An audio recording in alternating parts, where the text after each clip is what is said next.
Nyo, nagbabalik muli para sa ating panibagong video. So, na-late na naman tayo dito nga po sa ating live. Meron lang po tayong inasikaso. Saglit lang naman po. Mga 1 hour lang tayong na-late. Pero anyway, pag-usapan natin. Minsan talaga, no, nakakahiyang maging Pilipino. Minsan talaga, may mga times na nakakahiya maging kapwa Pilipino. Kasi can you imagine imbis na nagkakaisa tayo, ang ginagawa ng iba, crab mentality, nangihila pababa. Alam niyo mas maganda pa yung, kaya umuunlad yung yung, for example, yung Singapore. Kasi, although hindi naman sila tinatanggalan ng freedom of the press, parang magsalita tungkol sa nalalaman nila sa gobyerno, ang hirap kasi ang daming pakialamero May mga kanya-kanya silang opinion. Gets ninyo mga minamahal? May kanya-kanya silang opinion, may kanya-kanya silang naratibo, baluktot na sistema kasi binabayaran sila ng ibang mga people, which is nakakalungkot isipin. To be honest, mga minamahal, na kapwa natin Pilipino ang nagpapabagsak sa ating bayan. So, meron akong ipapakitang video sa inyo na kung saan mismo si Palace Undersecretary Yuse Claire Castro abay binababoy po mga minamahal nito nga pong mga DDS na to. Oo, nakakahiya.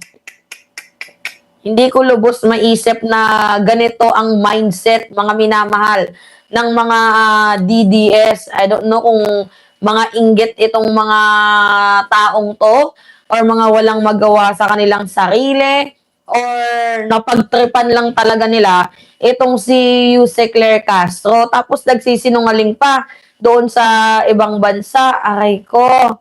So ito mga minamahal, panood natin sa inyo. Ay nako.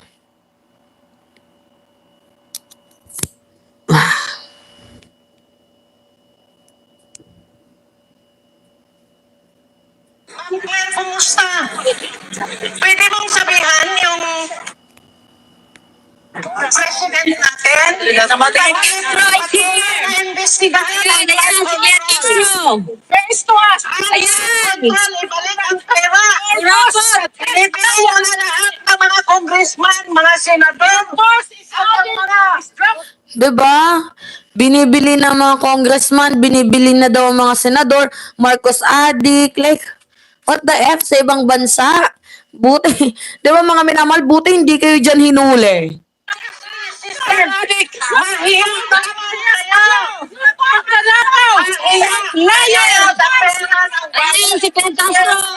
You shit lady! You are playing! You can't to the corporate of Filipino! Your face is ugly than what you are! Because you're a liar!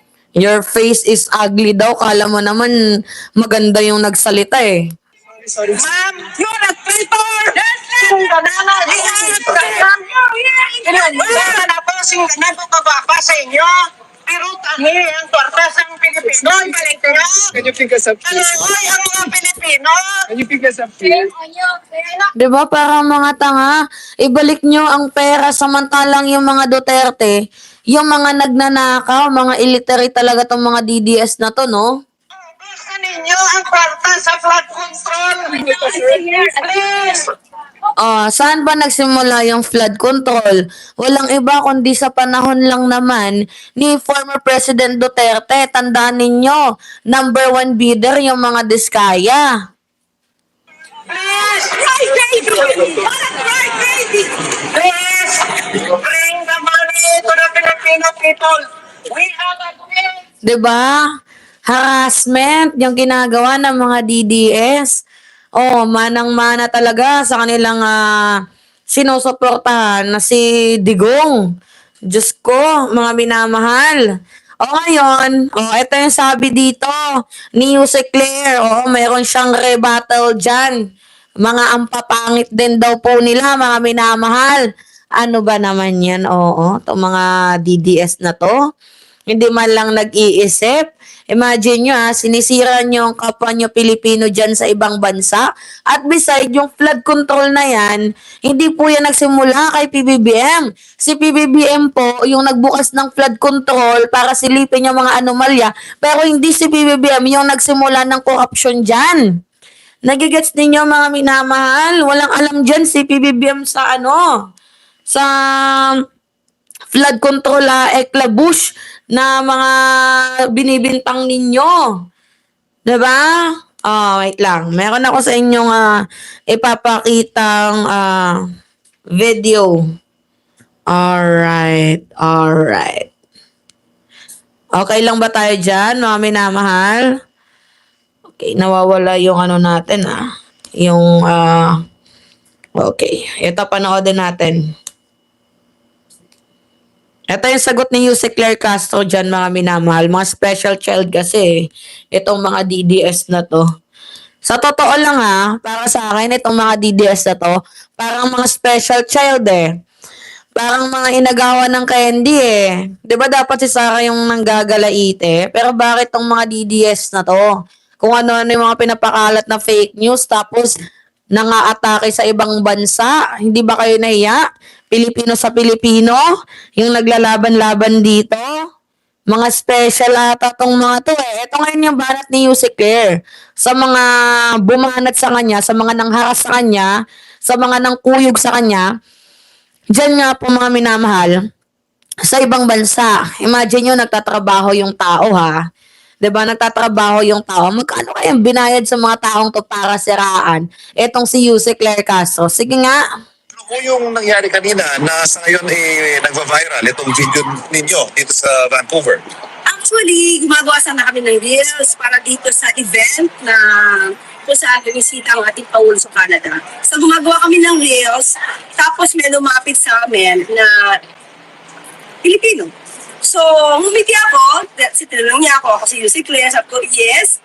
At doon, sinasabi niya na, sumigaw na siya, you ask your president to resign.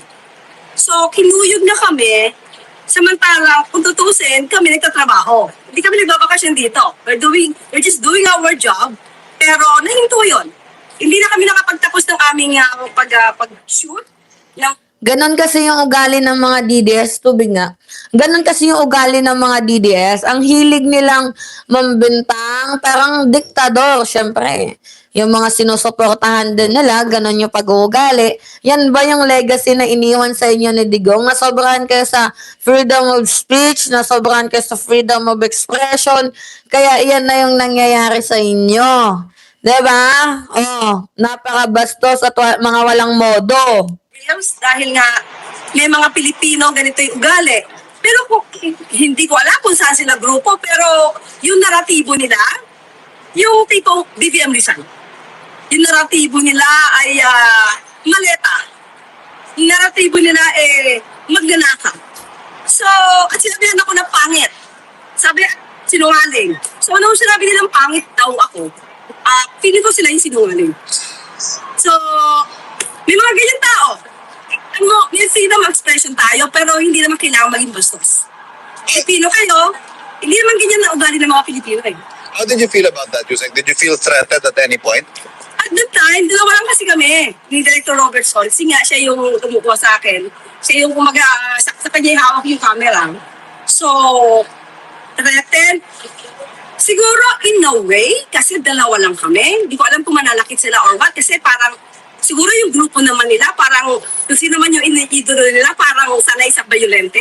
Yung pagiging violente. Yes, totoo. Sanay sa pagiging violente. Parang mga inagawan ng candy. Parang kala mo, sila yung tagapagmana ni former President Rodrigo Roa Duterte. Gets ninyo? Parang mga inagawan ng candy, literal, mga minamahal. Mga iyakin malala. So, syempre hindi namin alam. Buti na lang, thank God, na pagtawid kasi namin, hindi namin alam na may mga police officers. So, pagtawid namin, so okay na usap na namin sila kasi sumusunod sila And yun naman yung dapat. Dinaan ni Yuse Claire Castro sa diplomasya. Diba? So, pero, kung ganyan talaga magiging ugali ng Pilipino, hindi kayo huhundad. So, kawawa pa rin kayo. Thank you. Thank you po. 'Di ba? Paano sila uunlad? Eh, yung ugali nila, ano crab mentality, mahilig manghila pababa. 'Di ba? Mga sumbongera, may mga ambisyon, mga trolls. 'Di ba? Sobra tong ginawa nila kay Attorney Jose Claire Castro. Gets ninyo? Samantalang pinabayaan na kayo